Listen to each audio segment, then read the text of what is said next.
In today's history video, we're taking a look at November 2018, a month full of new units, awakenings, events, and the release of INT Goku Black, a unit that had the looks, but not the kit.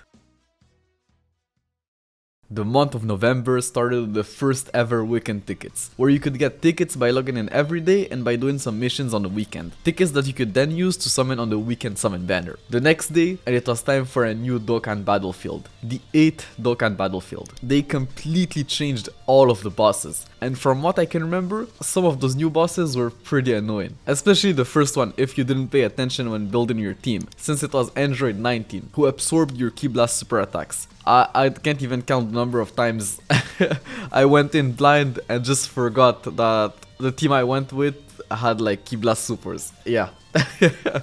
You then had Tech Great Saiyaman, who had a one-hit KO attack, but could be sealed and stunned. Something that took me, I think, way too many battlefields to figure out. Cooler could also get you with his double supers, but wasn't that bad unless he landed on like one of your weakest type teams. Super Senzu Gohan was annoying since he could lock your units, but was not nearly as bad as the other two bosses of the last stage. Hit, disable, dodge, couldn't be debuffed, and could stun your units. So yeah, that guy was annoying. Especially when he supered in the first slot, since you literally couldn't do anything. He disabled dodge. You just had to accept the fact that you were either dead or that one of your units would be stunned for the turn. And then you had Kid Buu. If you had debuffers on your team, he was manageable, but when he landed on one of your weak type, it was bad, bro. That guy could not only dodge attacks, but healed HP. So much HP. And the thing with those battlefield bosses is that you had to beat them within a turn limit. So I remember actually taking too long to beat him and just losing because I didn't have any more charges. But to be fair, I was still fairly new to the game at the time, so if you were a veteran, those bosses could have been easier for you than the first batch, especially since that battlefield had fewer bosses. A couple of days later, and the weekend banner was out. It was actually a pretty decent free banner. It had some decent featured units like AGL Dispo, Strength Vegeta and Bulma or Strength Topo, and also I had all of the most recent banner units unfeatured on the banner, including the newly released West Supreme Kai and INT Hercule, and all of the OG LRs. So yeah, that banner was pretty good for a free banner. 3 days later, and it was time for some new EZAs. EZA Tech Beerus was a phenomenal EZA. He greatly lowered defense on super, had 80% attack and defense at the start of turn, and gained an additional 40% attack for 4 turns after receiving an attack. A buff that was actually calculated separately, giving him a total boost of 152% attack for 4 turns after getting hit. And this was one of the OG EZAs, so he had a rank S potential system. Couple that with his newly increased EZA stats, and yeah, that guy pretty much had LR stats rainbowed, meaning that 152% attack was huge. He was doing a ridiculous amount of damage for free, and LR Beerus and Whis finally got the linking partner they needed, so that rotation was just nasty. One of the strongest rotation in the game at the time for sure. They also buffed his rage condition. They not only upped the HP threshold to 40%, so it was now easier for you to get his rage form out, but he could also transform into his rage form twice now, and you already know how useful that rage form was against EZAs or an SBR. Well, it got even better with his EZA. He now had guaranteed stuns on his 12 key, so as soon as this guy was out in SBR, it was just over. He would just stun everyone, and if they were still alive, he would just finish them up in base. Or you could just stall until the following turn and have him transform again. So yeah, that guy was just crazy. But how hard was his EZA? Well, it was surprisingly fairly easy as long as you had the right units. He was weak to Realm of Gods category units, so as long as you had INT Goku and some other INT type Realm of Gods units like in Zamasu, you were good to go. You could even just brute force it with like a monotype team. But like every other EZA, if you didn't have the right units, it was like almost impossible to beat. Incell's sub EZA was actually very good. He now greatly stacked attack on super, had 90% attack and defense at the start of turn, and recovered 20% HP whenever you drop below 30% HP. Infinitely. So you can guess that this guy was very useful in something like Dokkan Battlefield, and even Super Railroad. He had a very basic but effective kit. The next day, and they fixed some bug with the physical type middle cooler. Apparently his passive didn't work with normal attacks, so normal attacks wouldn't heal him. I don't know what was happening with the game around that time, but this is like the second unit that was bugged in the span of like 3 months. Crazy times. Another day later, and it was time for another rush of story event revival campaign, bringing back 7 old story events and some missions given stones and kais. They also added some new copies of the SSR of LR Vegeta Blue into the Baba shop, which I guess was good if you didn't have enough Fierce Battle units to clear those Supreme Kais Trials missions. You could just pick up those copies with incredible gems and save the other currency for the Porara medals. 2 days later, and they released a new Pepicles banner, which came with 2 new units and a bunch of new awakenings. INT Brienne de Chateau was the new best Pepicles leader in the game, leading that category for 3 key and 100% HP attack and defense. She also sealed on Super, which was very good in SBR, and had up to 100% attack and defense depending on the HP she had. The more HP, the greater the boost, while also debuffing the enemy's attack by 5% per Pepicles category allies on your team, up to 15%. So yeah, she was clearly built to help players beat the Pepicles SBR stage. Physical Chi-Chi was a decent flooder. She had a 30% chance of stunning on Super, as well as 180% attack on Super, which was like an insane boost, but reduced her attack by 60% for 3 turns after receiving an attack, which kind of synergized with her stun on Super, so she was decent. As for the new awakenings, they all came from the newly added stage of the Pepicles story event. AGL Mai was pretty good. She had 70% chance to stun on Super, 70%,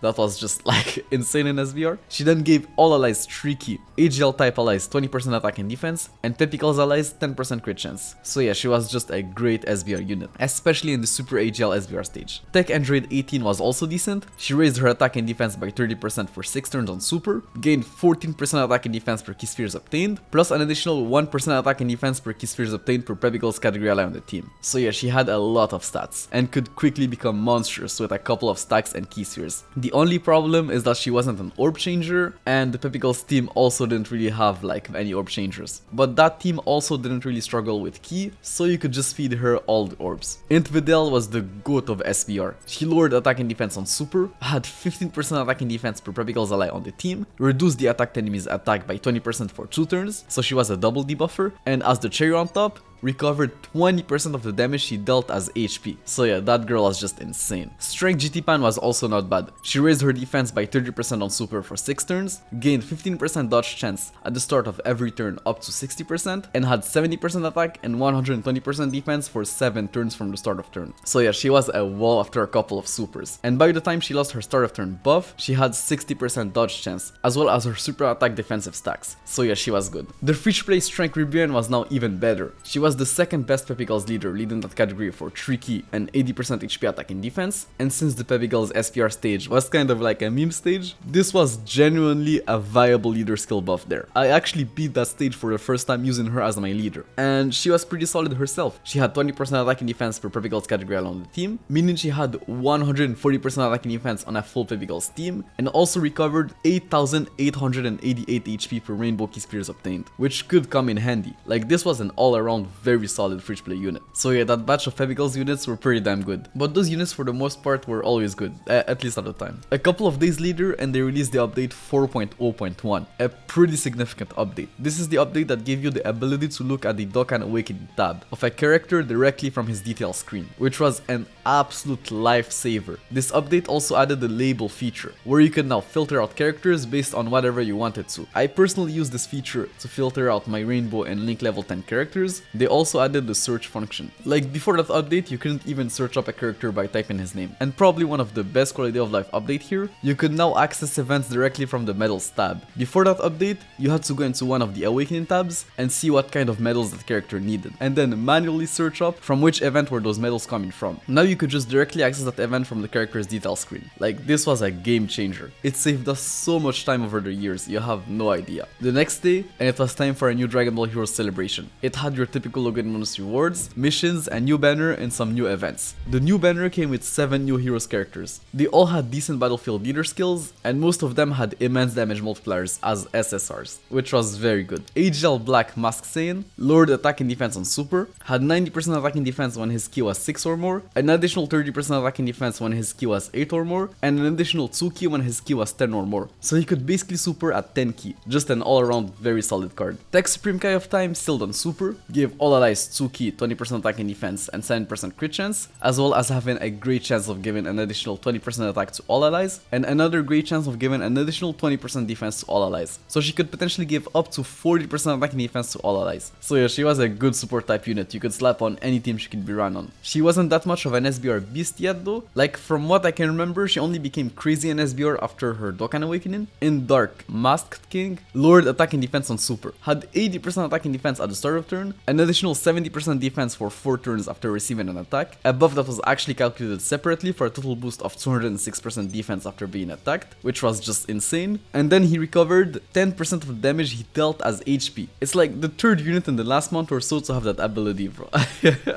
But you can guess that it made him very good. Like, he was a tank that could debuff the enemy and heal you. So yeah, he was genuinely a unit you could bring in SBR. A very good card. But I just want to know, what are those, bro?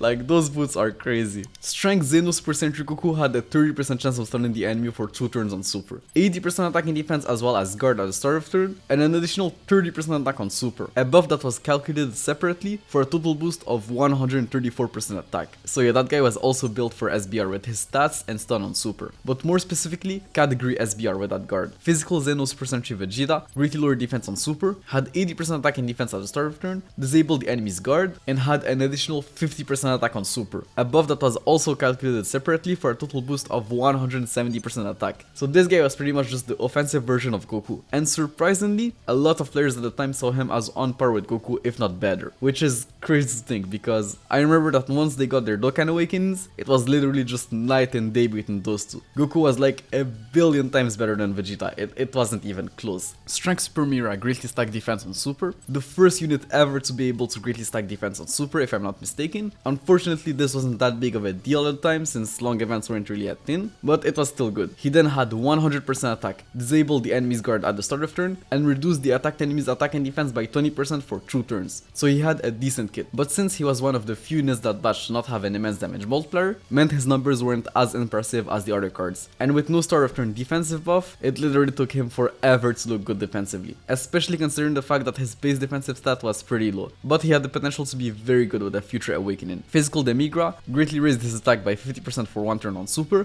had 120% attack, gave 3 key to extreme class allies, and debuffed all allies attack and defense by 20%. So yeah, this guy was looking pretty damn good. But just like Super Mira, he had a supreme damage multiplier, which was a bummer. But he could still cook in the extreme physical SBR stage. So yeah, this batch of Dragon Ball Heroes units was very good. And since their banner had a guaranteed featured SSR per multi-summon, it was probably worth a couple of multis, since those cards were only going to get harder to get over the next years. And some of these guys had the potential to have like some pretty cracked Dokkan Awakenings. The next day, they released a new story event, which came with a new free play unit. INT Gohan and Videl were a sub-leader for the Majin Buu Saga category, raised their attack by 50% for 6 turns on Super, had 100% attack at the start of turn, launched an additional attack that had a 10% chance of becoming a super attack, and had a 50% chance to launch an additional attack that also had a 10% chance of becoming a super attack. So it meant they could super up to 4 times within the turn, which was pretty good with their attack stacking on Super. But obviously, to balance things out, they debuffed their attack by 7% every turn, up to 35% attack, which wasn't the worst debuff. I personally remember not farming these guys on release, but I remember hearing people say that they were actually a pretty good free play unit.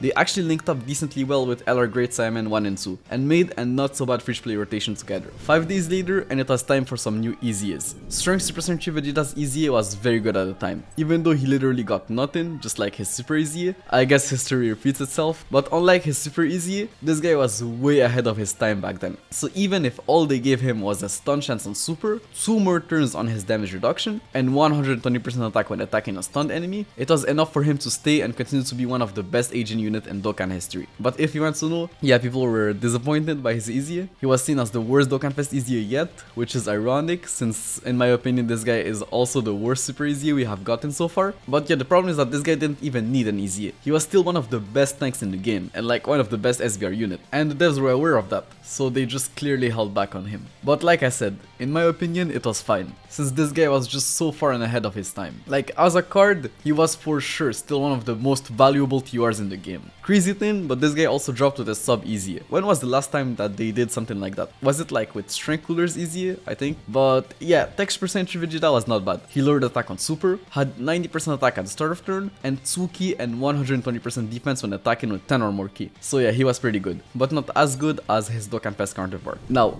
how hard was his EZA? Well, from what I can remember, it was actually fairly easy. probably one of the easiest EZAs yet. Like, as long as you had either transforming Goku or Super Sentry Bardock, since he was weak to characters from the Super Sentry category. Like, I personally remember clearing it with a transforming Goku leader and Super Sentry Bardock's friend. And I've seen people clear it with just monotype teams. They also teased the next Dokkanfest around the same time, which we already knew thanks to VJump leaks that it was going to be a new transforming Goku Black, which was definitely very hype. Another day later and it was time for a new campaign. It had your typical campaign stuff and obviously the new banner. INT Goku Black was out the next day, and yeah, this guy was a very controversial release. He introduced the Time Travelers category into the game, which was literally just a better Future Saga category. It had all of your Future Saga units, excluding the Future Gohans, and all of the Dragon Ball Heroes units, as well as the Cells and Bojaks, so his leader skill was pretty good. He then greatly stacked defense on Super, which, like I explained with Super Mira, wasn't really that good at the time, and unfortunately, just like Mira, that guy had no start of turn defensive buff. He just had 40% attack at the start of each turn, up to 120%, 5% crit chance per attack received, up to 40%,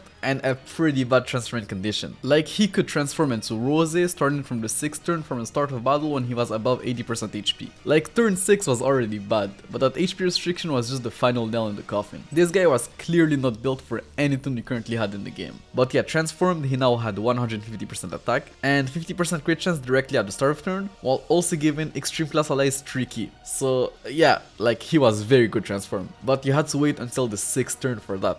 And INT Goku Black was pretty bad in base. Like, he barely did any damage and you had to super a couple of times for him to actually become good defensively. But personally, I didn't really care at the time. Like, he was for sure one of the worst Dokkanfest TORs we had gotten that year, but he had a good leader skill and he had insanely good animations. Like, bro, his 12 key super attack was just insane. Like, at the time, this was for sure my favorite animation in the game. Like, just the way it shows Goku's original ki, like, bro, it was just so cool, so cool. And then Rose's 12 ki was also crazy good. Like, bro, those animations were just insane. There was something else. And then his SSR art, bro, just look at that. Like, just visually speaking, that card looked so good. And bro, his banner was also absolutely phenomenal. One of the best Dokkanfest banners that year. It featured Tech Full Power percent for Goku, Strength Rose, Int Sentry Bardock, and Tech Cell, who were all still extremely good units. And then Int Blue Vegeta and Int Sword of Hope Trunks, who were still decent and were very useful against Tech Cell's EZA. An EZA that I got to beat thanks to this banner. Like, bro, honestly, even his banner art looked good.